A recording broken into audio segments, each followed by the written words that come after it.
I'm Greg Hunter. Welcome to USAWatchdog.com. With us, a past guest who's now running for president with a write-in campaign. I know it. Who could this be? We're talking about Laurence Kotlikoff, Boston University professor Laurence Kotlikoff. Laurence Kotlikoff, thanks for joining us today to talk about your campaign on USAWatchdog.com. Thanks for having me, Greg. Really appreciate it. We got 2 weeks left to the election, but one of the best, or probably the biggest secret and good secret for the country is that we actually have another alternative to vote for that's not Clinton or Trump, and that's myself and my running mate Edward Leamer. We're write-in candidates, but we're registered across the country so that we can actually collect 90% of the electoral votes if we were to win everywhere where we're actually registered and able to be write-in candidates. So the election's not over. The press has done a good job in trying to kind of hide our candidacy. We got some significant press from the Wall Street Journal and about 20 top media companies, but the New York Times and the Washington Post and the LA Times, they haven't bothered to write a single word about our candidacy, even though the top Russian newspaper, the top two German newspapers, the top Cairo newspaper, the top Egyptian newspaper, the top Australian and the top Danish newspapers have all written about our campaign. Our top newspapers in our country can't bring it together to even answer a telephone call, even though we've been approaching them all summer. But anyway, we're registered across the country. Probably the first kind of non-crazy person to run. I'm an economist at Boston University, professor of economics. I'm 65. I've written a series of books about policy reform, healthcare reform, banking reform, Social Security reform, tax reform. I've got positions on education, how to fix that problem, immigration, also how to deal with North Korea. So if you go to Kotlikoff2016.com, you will see a complete description. You'll see something unique, which is a person running for president who actually has something to say about the policies and who's not somebody he's actually somebody you can trust, who doesn't have a train long full of baggage, which is likely to put him in jail at the end of before his administration is up. Well, I've been on the website, Kotlikoff2016.com, and what you're talking about is under the book section, and it does talk about you have policy positions on fixing, just a few of them, fixing healthcare, Wall Street, the economy, jobs. You being a PhD in economics and an economics professor at Boston University, the next president is going to face a lot of problems with the economy. And the first and foremost is all this corruption. I mean, the latest is Terry McAuliffe, governor of Virginia, a year ago gave to a Democratic candidate, running for office, $500,000. Her husband just happens to be a lead investigator for the FBI on the Clinton email scandal. And of course, it's not illegal, they say, unless there's a direct connection, but it sure is corrupt. It's totally corrupt. What would you do to stop this corruption on both sides of the aisle in Washington? I mean, a lot of people are talking about draining the swamp, but what would you do to stop the corruption?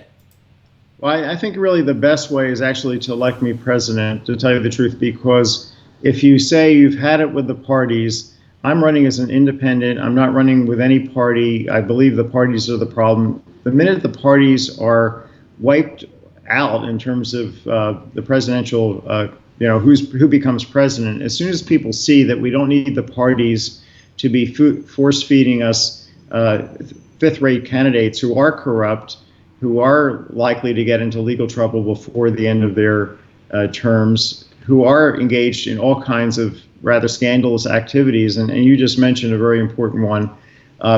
As soon as somebody like myself gets elected, the parties are going to be history, and people are going to realize that with the internet age, they can figure out exactly who to vote for, and they don't have to be told by their party who the candidate is. Our democracy right now is in trouble. We have 14% of the electorate have chosen Hillary Clinton for us to vote for, and 14%, a different 14%, have chosen Trump to vote for, and the vast majority of the population realizes that neither Clinton or Trump are qualified. Just on the economic front, these folks have absolutely no idea how fiscally sick our country is the fact that we have off-the-book liabilities that make our total true debt roughly 15 times larger than the amount that the government is actually reporting.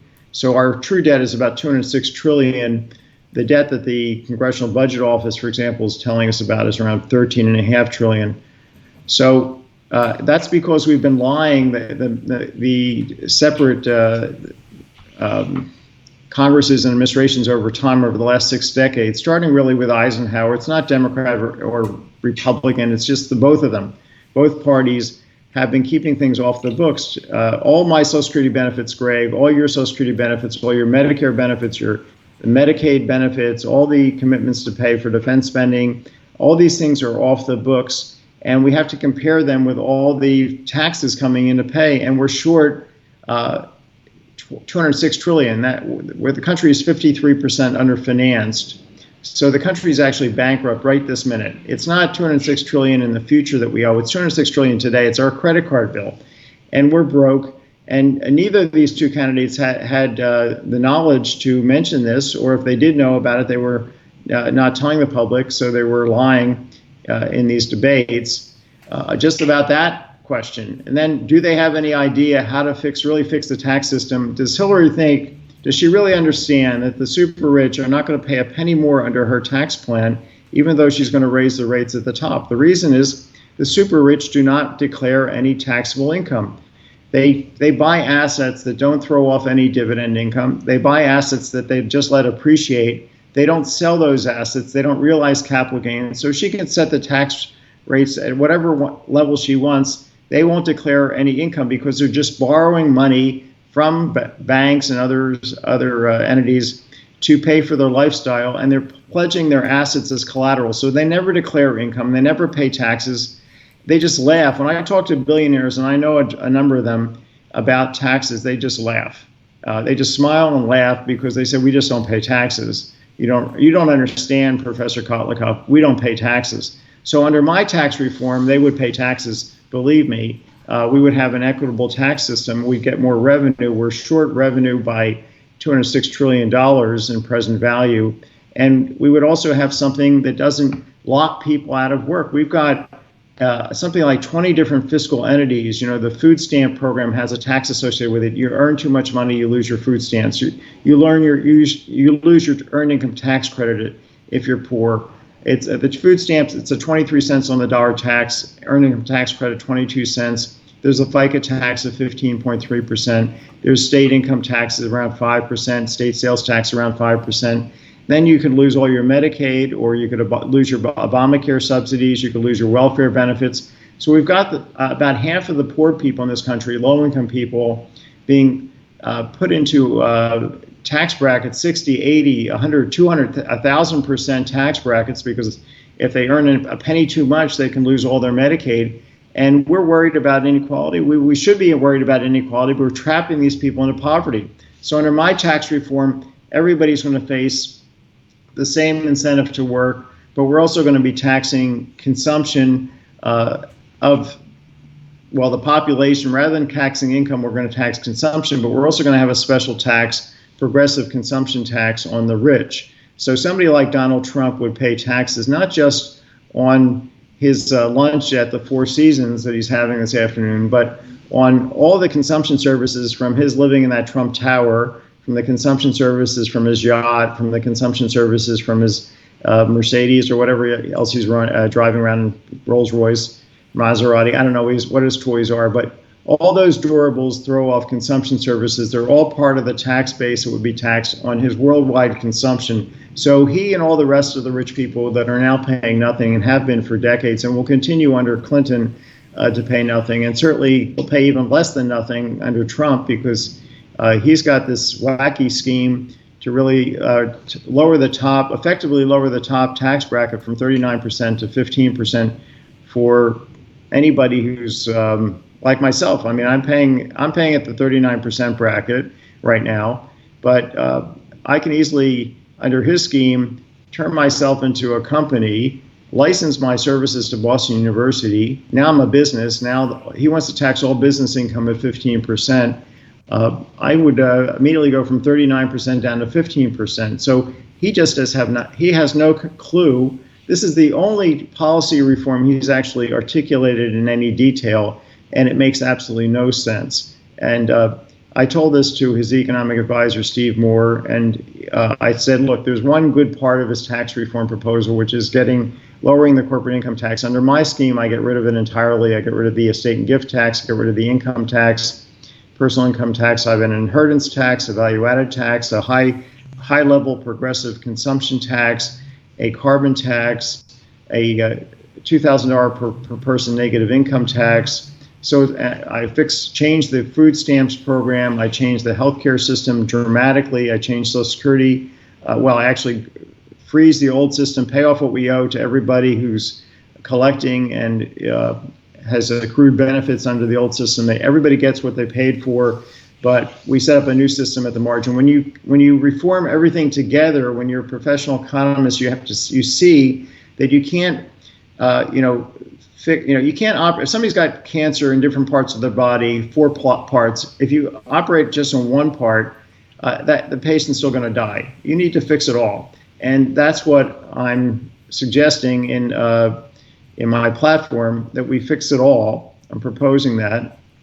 I'm also proposing things about how to deal with the risk we're facing abroad. Well, hold on. Let's not move on yet. I want to come back to one question here. What about all these big money people, and you know a lot of them because you consult globally. You're one of the top economists in the world. I want to get that in there. I don't want you to blow your own horn. I'm the top economist in the world. I don't think. Well, you're one of the big players in the world. You're one of the You're one of the big players in the world, Dr. Kotlikoff. So what do you make of all these high-powered people? Whether it's Bill Gross talking about a debt supernova in the bond market, or Carl Icahn talking about how these rates have been too low for too long and it can, quote, blow up, and all these big money managers are all warning that about a crash. I mean, that would short circuit no matter who is president, any reform. Do you think we could be headed for a crash? Even Donald Trump has said, the economy's not very good. A lot of people have said that they're warning of some sort of crash, some sort of a bond bubble, some sort of, whatever. Do you think that we're headed for a crash? If we continue, yes, at some point, and I've been saying this. And I mean, no matter what do you think? Because these guys are saying that no matter who's elected president, we got huge problems in 17 and 18 and 19 and 20. Yeah, well, absolutely. And I've been writing books for decades now. One was called Generational Accounting. One was called The Coming Generational Storm. One was called The Clash of Generations, all describing this $206 trillion. Well, it was much lower then before GW and Obama raised this fiscal gap dramatically, but mostly GW. He was the worst, but also Bill Clinton. He was not a fiscally conservative president, believe me, if you do the calculations correctly. So if you put everything on the books, we're broke, and we've been printing money like at the wazoo since 2007 to pay Congress's bills. And that's the truth about quantitative easing. So we need to have somebody who actually knows what's going on in the big picture here, and then has a game plan to get rid of this fiscal gap and do it without total chaos. Because if we leave things the way they are, people will view the country as leaderless fundamentally, and printing money to pay its bills, and then the expectation of inflation will occur, and that's going to raise rates, and that will drop bond prices, and that'll sink the banks. And yeah, you can have a great recession, another great recession like Bill Gross is referencing. I've been saying this for decades, and of course the timing of when the bond market, the bond traders realize that the last straw has hit onto the camel's back and is going to drop that camel is hard to say exactly. But you look at the fundamentals, and the fundamentals look like that of an emerging country. We're running fiscal. We probably are the most indebted developed country relative to GDP of any country around. We're in worse shape, I believe, than Russia, than Greece. Far worse shape than Italy. Actually, I think Italy, because Italy has taken, we have just a social security system that, according to the trustees report, table 6F1, is 32.1 trillion in the red. Okay, did anybody tell you about that? And it went up 6 trillion between last year and this year, according, because the social security actuaries changed their projections. Nobody told you about that, except if you go to Kotlikoff 2016, you'll see a blog about that and a Forbes article about it. that I wrote. So we need to have somebody who's actually focused on the next generation, not the next election, who's not into this for power, who doesn't have an ego, who's not a corrupt person, who actually knows. I'm the only economist to ever run for president. I'm the first economist to run for president. My vice presidential candidate is Edward Leamer. He's a leading economist at UCLA. He's the first economist to run for vice president. So we actually need technical expertise to fix this country because the politicians have made such a terrible mess of things for 6 decades. It's not accident that we're in this situation, but we can't do this by pulling the rug out from anybody. We have to have a system that provides basic health care to everybody, but that's affordable and that uses the private sector to deliver it, and that has Uncle Sam pay the bill, but uses the private. So there's a great healthcare plan that I got from a libertarian economist named John Goodman in there. There's a great Social Security reform plan that I worked out with Jeff Sachs. He's a pretty far to the left economist. So I've been talking to people from both sides of the aisle to figure out my tax reform proposal. I worked out with Berkeley economist Alan Auerbach, a long-term colleague and friend. It's a great plan. It really would transform the economy. We would have massive investment coming into our country because I'm going to be moving our country from having the highest effective marginal tax on corporate investment in our country to having zero tax, the lowest tax rate of any developed country. Right now, our effective tax rate at the margin is 35%. The average for the developed countries is around 22%, 20% in there. I would bring our number from 35 down to 0. And 35 is also the top average rate, but it also turns out to be the top effective marginal rate, according to an independent economist named Jack Mintz in Canada. So he's not a Republican or a Democrat. He's just a good researcher. And he's ranked us compared to the other countries. And we're, to my surprise, and I saw this a couple of years ago, we're way up here. They're down here. We don't need a tax which is riddled with loopholes that does the only thing it really achieves is to kick our companies out of our country. Foreign or U.S. companies are being induced to leave because of this marginal tax, even though on average are paying very little taxes. We don't need an estate and gift tax that doesn't collect revenue, that just employs, that lets the rich escape it, but makes, is basically a make-work program for lawyers who could be doing something productive with their lives rather than just helping people avoid taxes. We don't need a income tax, which is just a dysfunctional mess, which has got 7 or 8 different tax systems embedded in it. We need something that the super rich can escape, and that's trapping the poor into poverty. We need to have a fundamental radical surgery on the tax system, and that's what I'm proposing with Ed. And we need to fix the healthcare system in the same way, get rid of Medicare, Medicaid, Obamacare, employer-based healthcare, a single, simple healthcare system. Everybody gets the same basic plan. You can buy supplemental coverage if you can afford it. If you want to cover your heart transplant at 98, you can buy that coverage. But a basic plan that's costs 7% of GDP, where each person gets a voucher to buy this plan in total, not in part, like Paul Ryan's suggesting, but in total. They get all the coverage that's provided under the basic plan. And that voucher is based on your pre-existing conditions. So if you've got diabetes, you might get a $30,000 voucher. If you're perfectly healthy, a $5,000 voucher. And the important thing about this, Greg, is that when you go to the insurance company and say, look, here's my $30,000 voucher. You can get $30,000 from Uncle Sam in exchange for this voucher.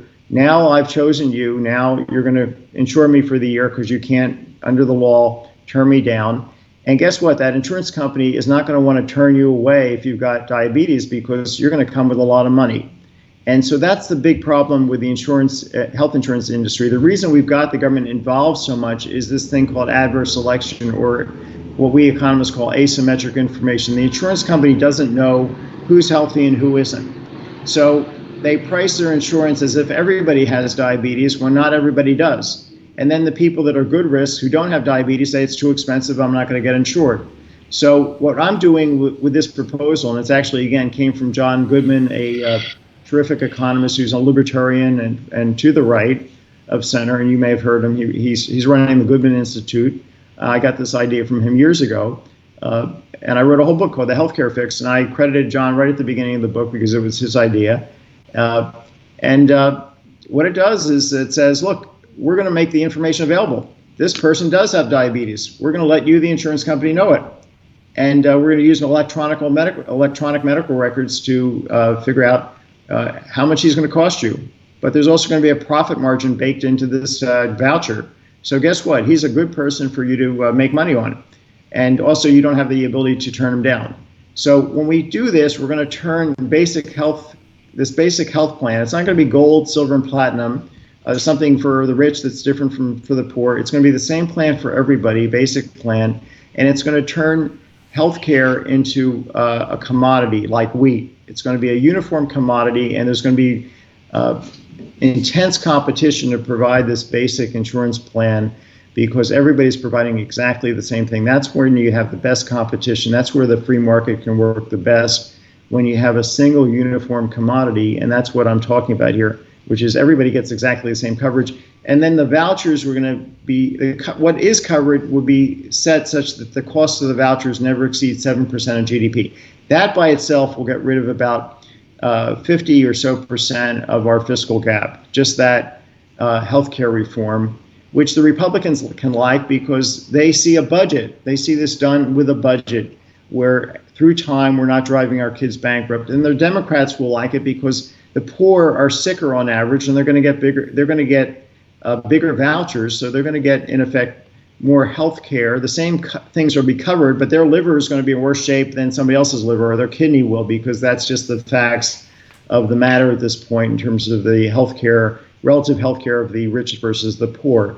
So the Democrats will get something, the Republicans will get something. We'll get this thing passed. I can work with both sides. Hillary hates the Republicans. She's declared them public enemy number 2 or 3 after Iran to her. The Democrats think Trump is mentally ill, which is correct. He is mentally ill at some level. And well, I would disagree with you on that. I mean, the mainstream press has basically aligned with the Democrats, Dr. Kotlikoff, to smear Donald Trump. It is laid bare by the WikiLeaks. It's been laid bare that they are completely and totally biased. And this is from somebody that used to work at 2 networks as an investigative reporter. So not really a fair comment. Not really a fair. Call him mentally ill. Not really fair. But I digress. Greg, I've gone after the press. I think the press is totally biased and is substituting their opinion for facts when it comes to Clinton. But I also observed Donald Trump on TV and how he handles himself. And I don't think he is all about Donald Trump. He's not about our kids, our nation. He seems to come off as an angry, unhappy, mean person. And Hillary Clinton gave the 4-minute launch time window live on television, who has used multiple servers to cover the fact she was taking treasonous bribes to a global charity fraud. It's off the charts. What Hillary Clinton has done is off the charts, and it's been ignored. I agree, and there's an argument that she should have been indicted. An argument? Yes. The FBI destroyed evidence after the Department of Justice gave multiple people immunity deals, and the State Department under John Kerry colluded with the Clinton campaign. Unbelievable. Greg, if I thought Hillary Clinton or Donald Trump were great candidates, I would not be running for office. I'm running to get rid of them. Well, I want to talk. I got you. You said that. I want to get back to the press, though, because I'm listening to you, and 1 minute I think, wow, you're pretty far left, and the next minute I think, wow, you're pretty far left. Going to get rid of taxes for corporation and bring them back into the country. Why? Pretty far. I mean, you got the whole spectrum covered, right and left. I mean, 1 minute you sound like a way to the right, and the next minute you sound way to the left, which may not be so bad. But here's what my question to you is about the press, and I want to kind of finish on this. We've been 25 minutes, which is good. And why do you think you're a legitimate guy, you're a bona fide, globally renowned economist, you and Ed Leamer. There's no question of your credentials. You've written books, you've been in administrations, you are the real deal, Holyfield. Why do you think the press, the American press at least, has completely ignored you? I mean, do they think you'll take votes away from Hillary Clinton? Why do you think they've done that? Because there's no normal reason not to at least give you some publicity, and you've gotten none because people are watching this interview going, why have I never heard Laurence Kotlikoff running for president? Well, we've been writing the press every day, emailing. But I want to say, the Wall Street Journal, the Dallas Morning News, the Boston Globe, CNBC, Money, Forbes, a whole bunch of press have covered us, but there's a whole bunch of press that haven't. And that's why, and it's just been, reporters saying, well, this guy's running, he's got these great ideas or good ideas, and but he's got no chance. They have to add that because they have never seen a write-in candidate for president win, but they've actually never seen a registered write-in candidate. If you're not registered, your votes are never counted. So they've actually got no data to extrapolate from. In the post-war period, I don't think we've ever seen a credible write-in registered, nationally registered write-in candidate. I think I'm the first. So these people are substituting opinion for fact, their opinion about my chances, and then they basically don't have any facts because they're extrapolating from no data. So I've been taking them to task. I wrote 455 of them a rather strong letter the other night, email, telling them they weren't doing their job. I agree. I think they're doing their job all right. It's the job of propaganda and picking winners. And they decided not to pick you because I'm having you on. I'd have you on anyway, whether you're running for president or not. But you are running for president. I want to have you on before the election, and I'll have anybody else on too. Clinton, Trump, anybody. So that's the thing, Greg. What we need to do is go around the press. What we need to do is have all your listeners start chain email letters that just say, pass this on. And all it has to say is Kotlikoff2016.com. There's a video there. People can watch it. They can see who I am, where I'm coming from.